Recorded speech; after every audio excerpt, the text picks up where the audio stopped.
Hello, we are live on Facebook and Instagram with me, Brittany Boles, and chapter 22 of my book, Finding Starlight.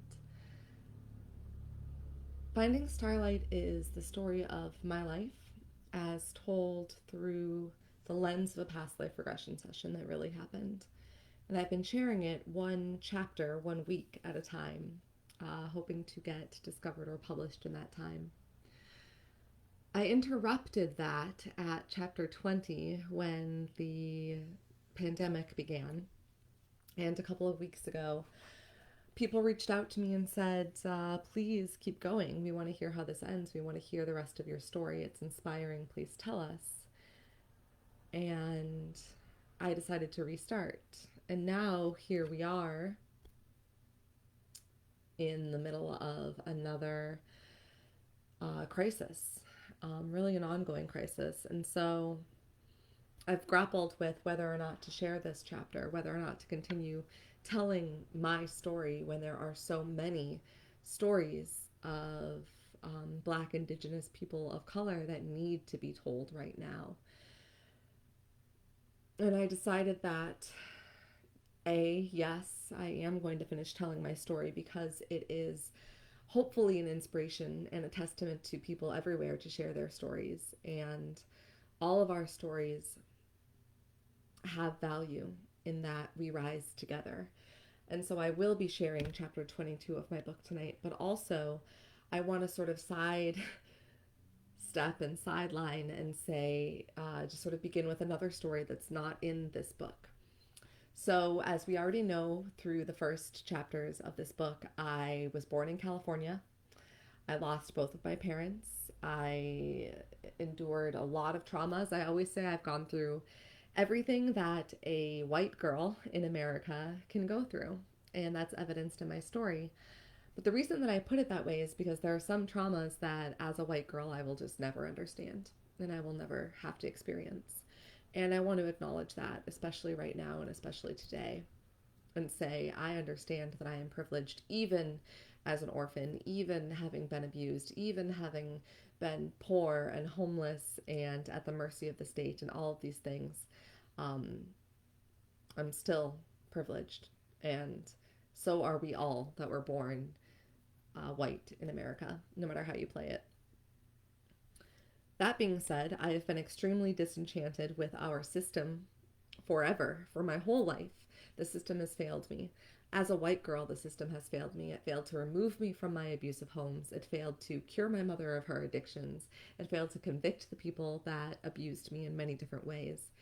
Um, it just failed me again and again and again. And the more poor I was, the more severely I was failed. And I think that that's really important to point out as a systemic failure. And so my childhood was just riddled with um, every kind of abuse and poverty that can happen to a white girl. But I really checked out of the system on purpose on a pretty specific day. I started to wake up to the idea that the system was broken. I used to want to be a journalist or a politician. I was very ambitious and I had this life planned for myself. I was going to go to an Ivy League school to which I was accepted, all of these things. And a lot of things happened, right? Which are all in here in this book, as we know.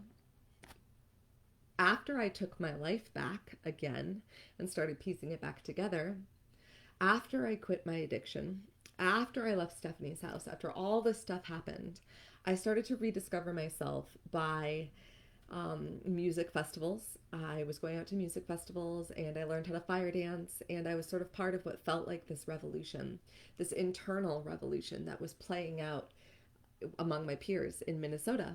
And so here I was living in Minnesota in the Twin Cities and being part of this, what felt like an awakening. And it also happened to be during an election year. And during this election year, we decided that we were going to wage war on terror. And really what that turned into was war in Afghanistan, war against brown people, um, for no justifiable reason. And many of us were angry about that and angry about a lot of things, angry about the system in general. St. Patrick's Day happened. We all just took to the streets in Minneapolis and St. Paul. We were drinking, laughing, dressed up. There was a big parade and we were passing our flasks back and forth among the St. Paul and Minneapolis Police Department. There were police that drank out of my flask. It was a rainbow flask, actually, and I probably have pictures of it somewhere. So here we are, St. Patrick's Day, everything's amazing. The police are on our side. Fast forward a couple of weeks later, and now we are downtown at the Capitol for we were there for music and as part of this statement against this illegal war and to sort of just protest what was going on in the world. We felt like our vote had been taken from us and all of these things. And so here we are. Here I show up downtown, same place that I was just partying with the cops. And Rage Against the Machine is slated to play on the Capitol lawn in Minnesota. And so we all gather there, and I had some friends that were there before me, so I got real close. I was 5 feet away from Rage. We get there, and we realize that the police aren't going to let Rage play. They're not going to let Rage Against the Machine play. And so in true Rage style, they walk down off the stage, and they come and stand in the crowd. So now I'm even closer. I'm 3 or 4 feet away from the band. They pick up their megaphones, and they start beatboxing, and they do a couple songs a cappella through megaphones with an entire crowd seated at their feet. Then they get up and join a march. A march is happening. Maybe it was a local college professor, if I remember correctly, who was going to go and deliver a citizen's arrest to the police. Because meanwhile, what's happening in St. Paul and Minneapolis at this time is that the police are raiding people's homes. They're raiding the protesters. They're stealing signs, stealing masks. You always wear a mask to a protest because you know they're going to tear gas you. And they're going to arrest you and all this crazy stuff. So this stuff isn't new, is what I'm getting at. This was back in 2008 that this happened. And so here we are downtown, following this march, following the band. We start following along this march. The march ends, and now it's dusk. And everything went peacefully. You know, people are chanting things, and all is going well. Everything's kind of mostly fine. We start to disperse and walk back to our vehicles. And what happens but here we are in a very famous intersection in the Twin Cities in Minneapolis, St. Paul, in Minnesota. And police in full riot gear block off all 4 directions that it is possible to leave this intersection. They're standing in full riot gear. By that, I mean they have shields over their faces. They're holding shields. Their batons are out. They're just padded from head to toe. It's the middle of the frickin' summer. I'm in a sundress wearing next to nothing. And we are just trying to go back to our car. Nothing is even happening. There were, maybe 100 people in this intersection, but it's over. Nothing is happening. And so people in the crowd who had already seen the brutality that had happened in the days before I arrived, were starting to mask up. They're starting to put their hoods up. They're starting to block their faces. And I said to my friends, guys, this is about to get serious. This is about to get hairy. We should go. And so I walk up to a police officer in full riot gear and I say to him, sir, may we please get past? Our car is just up the road and we're trying to get back to our car. May we please pass? He brandishes his baton and screams at me, get back, get back. And my friends grab me and I step back into the crowd. And the police start firing tear gas canisters into this crowd of innocent, just standing around people who literally aren't even protesting anymore at this point, just standing there, nowhere to go, start firing tear gas canisters into the crowd. Everyone starts to freak out. It is now mayhem. It is now chaos. Our eyes are streaming with tears. And what happens? The police then part and let us all just disperse and run our separate directions. Luckily, some people at a church were standing nearby and helped us with water and milk and whatever to get the tear gas out of our eyes. And we ended up walking back to our car, discussing how insanely uncalled for and violent that was and how it could have gotten so much worse. They were attempting to incite a riot, and we didn't do it that day, mostly because we weren't that mad to begin with, right? We were done. We were like over it. So I just want to bring that example home to all of you because here we are a week or so, a month later, after partying on the same streets with the same police. And now they're dressed in war zone gear shooting at us for no reason. Many of you will have never had an experience like that. I am sitting in Wolfboro, New Hampshire right now, where we're going to have a vigil tomorrow night. And there's not a chance in hell that anything like this is going to happen. I hardly know anyone. Now I know a lot of you, but I hardly knew anyone who had ever been tear gassed or gone through anything like this that wasn't trained police or military. But I am telling you today, right now, that the system is broken and has been broken for a long time. The police are meant, and our armed forces are meant to protect and serve the citizens of this country, our politicians, our judges. Every check and balance in our system is set up for us. But instead, what has been going on for way too long is that these systems are acting against us. And not long after that happened to me, I took off. I moved to St. Croix, Virgin Islands, and did not come back for 4 years.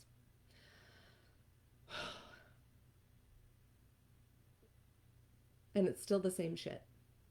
It's still the same shit. I could go on and on and on forever about this, but I want you to understand that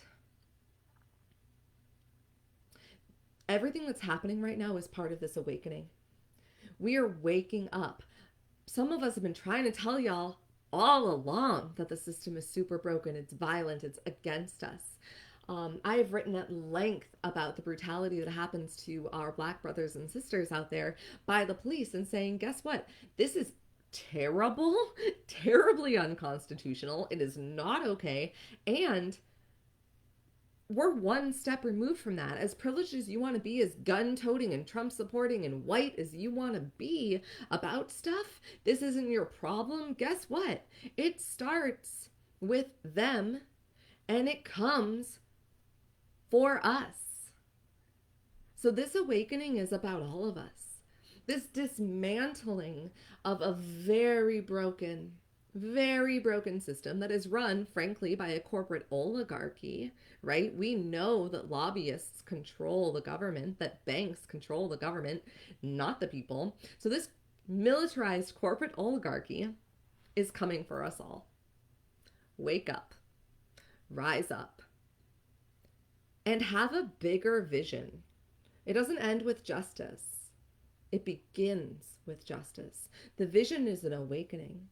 The vision is all of us healing ourselves, each other, the planet, coming together with the spirit of renewal and love. And at the bottom of all of this, always you dig, you dig, you dig, you dig, you do your healing, you do your inner work. It's all a reflection of us in here.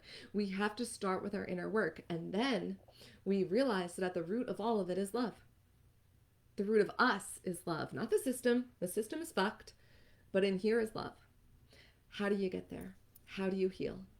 And so for me, as I was thinking tonight, how am I going to take up precious airtime, right? Precious live video time, fill up your news feeds with my own garbage, my own story.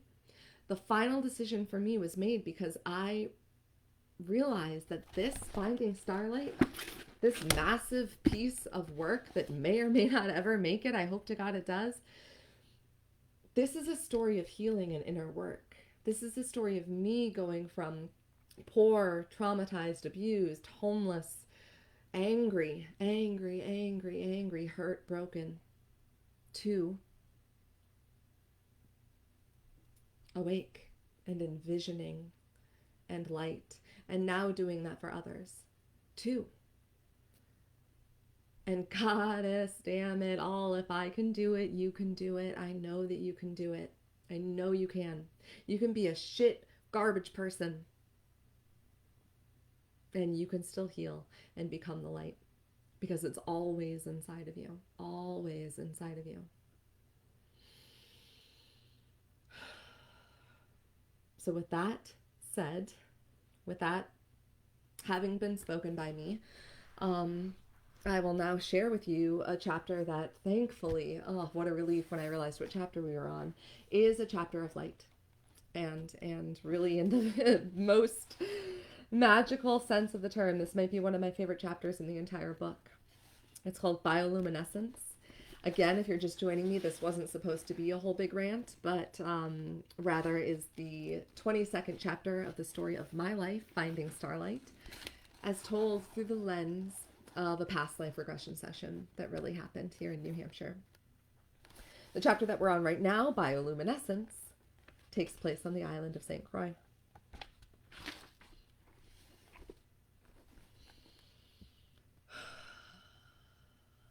Just breathing myself back to this chapter, away from getting tear gas downtown St. Paul, Minneapolis, back to the chapter. My heart, by the way, my love every night. I'm thinking of you all out there on the streets and sending you as much protection as I can. So, I'm here for you in spirit, even if I'm not out there on the streets with you this time.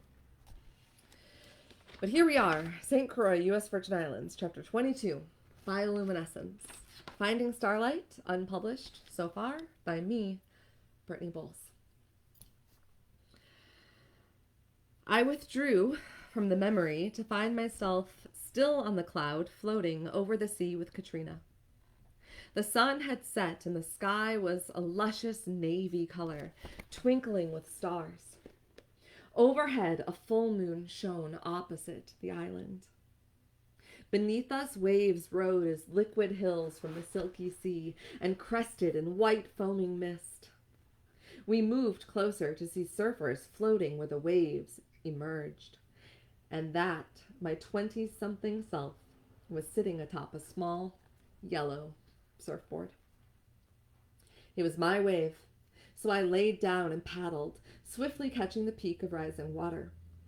With a blast of white, the wave picked up speed. I hopped up in one strong and seamless motion to stand sideways with my arms out for balance.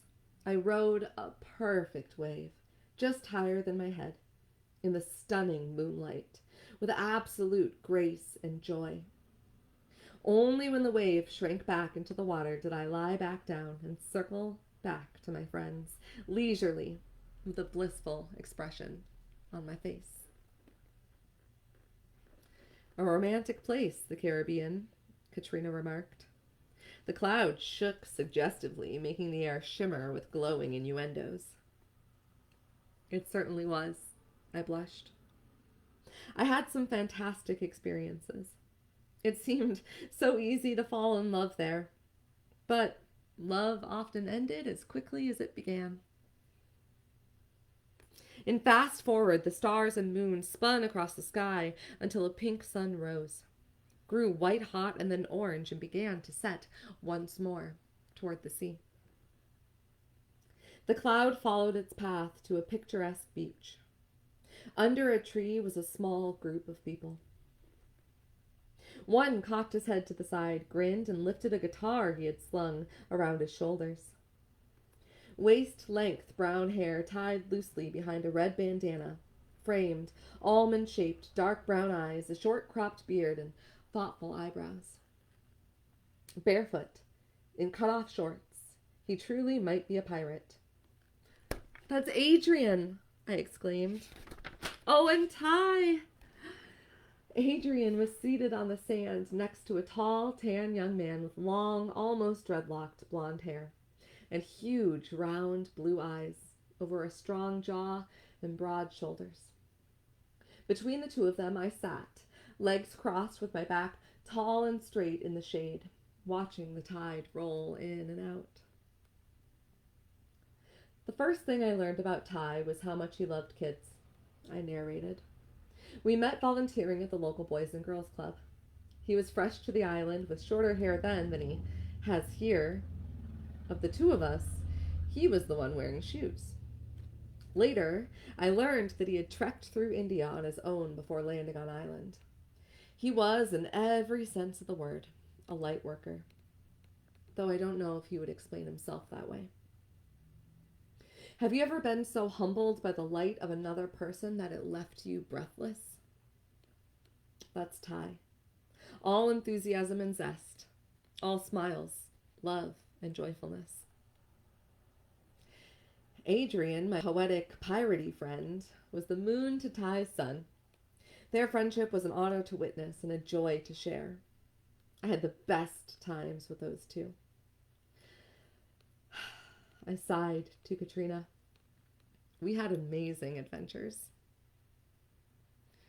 The way you describe people sometimes, Katrina said, is truly magical. I grinned at the compliment and said, seeing people for who they really are is kind of my thing. I agreed. I just love people, and I think everyone should too. Well, you certainly make that easy, she confirmed.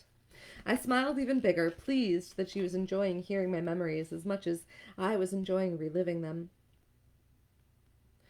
Would you take us to the bioluminescent bay?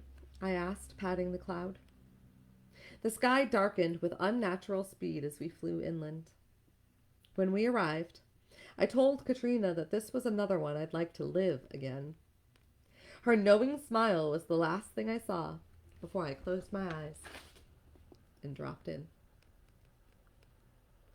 It was nighttime, and 2 kayaks floated in the sea, softly lit by a waxing moon.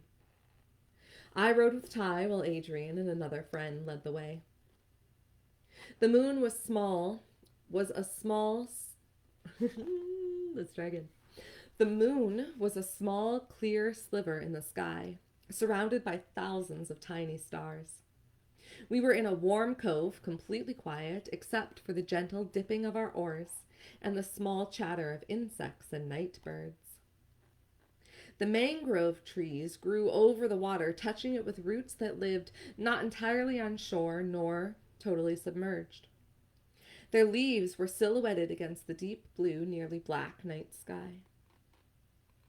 Fireflies sparked dots of color throughout the cove, like tiny close-up stars or brilliant little fairies. Below us, the water was black except for blooming explosions of bubbles that shone with phosphorescence wherever it was disturbed.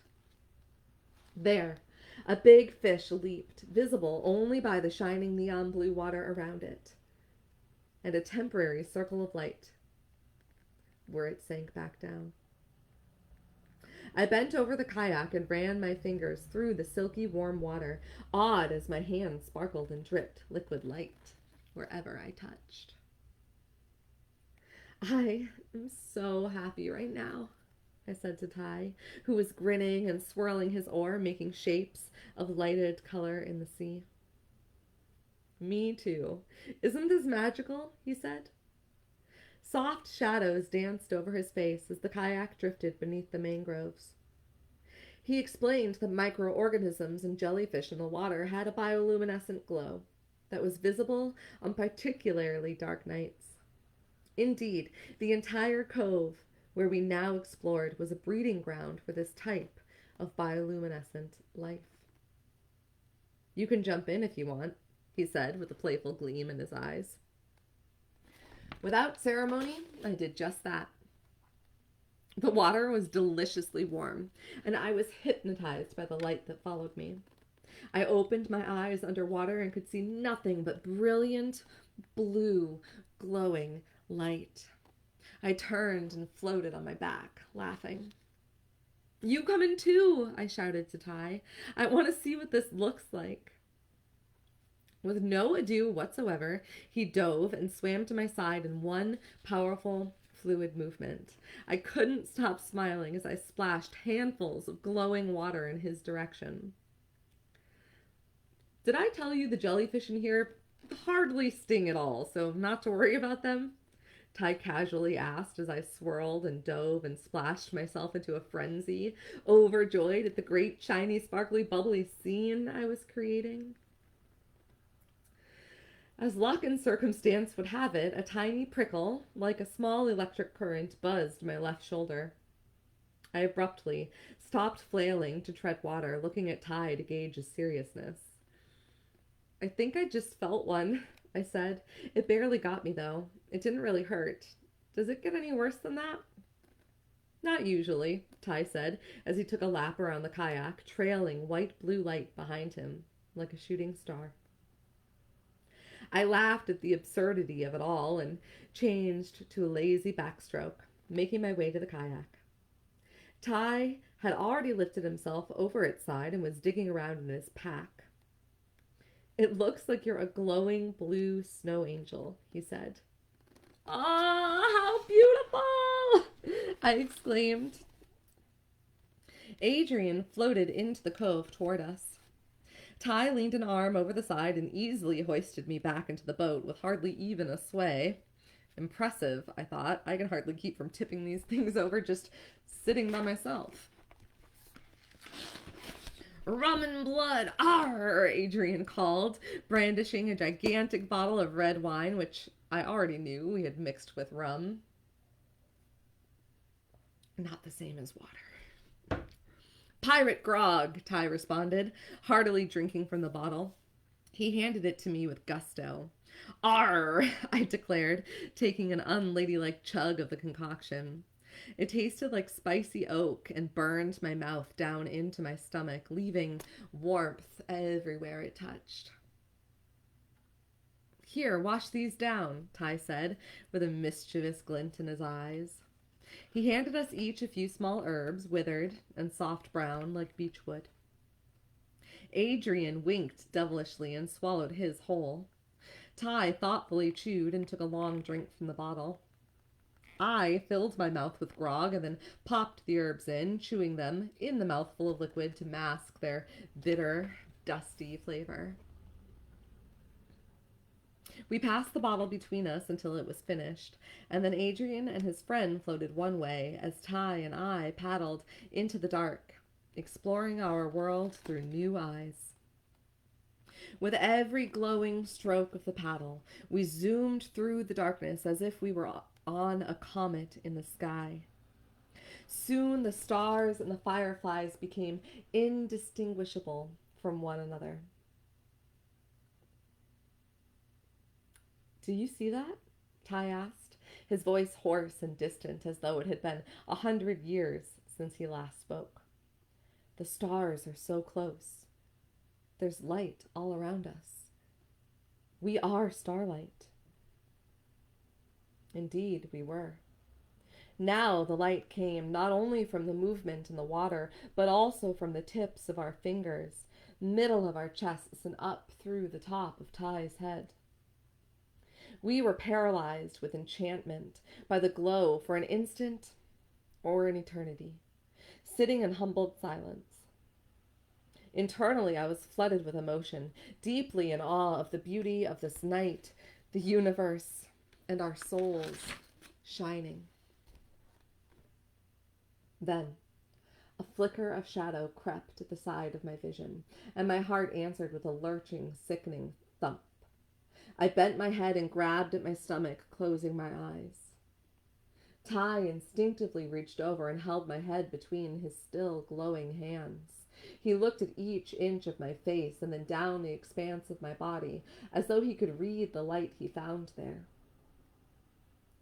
Gently, he laid me down so that my eyes were filled with the night sky. Light streamed down like it was pouring over Ty's body, bathing him in a bright white glow. He turned his face upward, looking at the stream of light, and then bent over me. His shining hands swirled and waved over my bare stomach, creating a tornado of light. Strands like strings of energy from all over my body were drawn together into the swirl. When the tornado lengthened until it too endlessly streamed into the stars above us, Ty knelt at my side and plunged his hands into the swirling mass of light. He threw his head back, eyes wise, wild, and wide. Shadows drifted up from my belly, following his insistent stare, to be absorbed into the sky. Stronger and faster the spout became, spinning with a gravitational pull like a reverse black hole, light instead of dark, that brought the stars together above us. The light from Ty's fingers was connected to and moving the water, the trees, and the very stars themselves. Suddenly, everything was one. Everything was pure white light. An explosion resounded through my body. I sat upright, breathless and awed, to see that Ty's eyes were gigantic blue expanses into universes beyond our own.